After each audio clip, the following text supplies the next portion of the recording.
साम्राज्य, सामान्यांचा असामान्य आवाज। सोलापूर जनता सहकारी बँकच्या 2026-27 ते 2031-32 या कालावधीतील संचालक मंडळाच्या निवडणुकीचा कार्यक्रम जाहीर करण्यात आला आहे। उमेदवारी अर्ज नामनिर्देशन दाखल करण्याचा कालावधी 2 मार्च ते 7 मार्च असा निश्चित करण्यात आला आहे। अर्ज विक्रीला सोमवारपासून सुरुवात झाली आहे। दरम्यान निवडणूक कार्यक्रम याप्रमाणे आहे। 2 ते 7 मार्च उमेदवारी अर्ज दाखल करण्याची मुदत, तर 9 मार्च अर्जांची छाननी, 10 मार्च वैध नामनिर्देशन मागे घेण्याची अंतिम मुदत राहणार आहे, तर 17 मार्चला मतदान, तर 20 मार्च मतमोजणी। याबाबतची अधिक माहिती सहाय्यक निवडणूक निर्णय अधिकारी तथा जिल्हा उपनिबंधक किरण गायकवाड यांनी दिली आहे। सोलापूर जनता सहकारी बँक लिमिटेड सोलापूर या मल्टीस्टेट बँकेची संचालक मंडळ निवडणूक सन 2026-27 ते 2031-32 या कालावधीची संचालक मंडळ निवडणूक होऊ घातलेली आहे।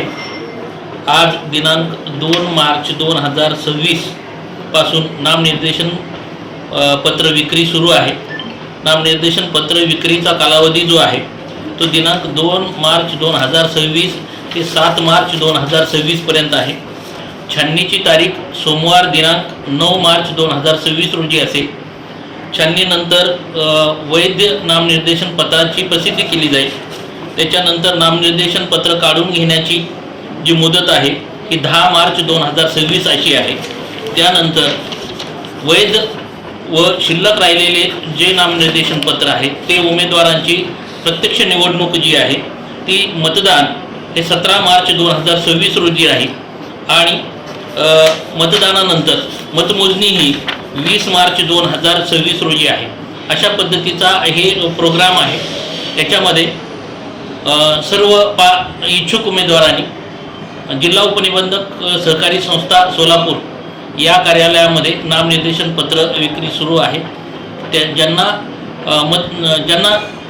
इलेक्शन कंडक्ट करायचं आहे किंवा ज्याला मतदानात इच्छुक असणाऱ्या व्यक्तीने या मतदानाची नामनिर्देशन इथून प्राप्त करून घ्या।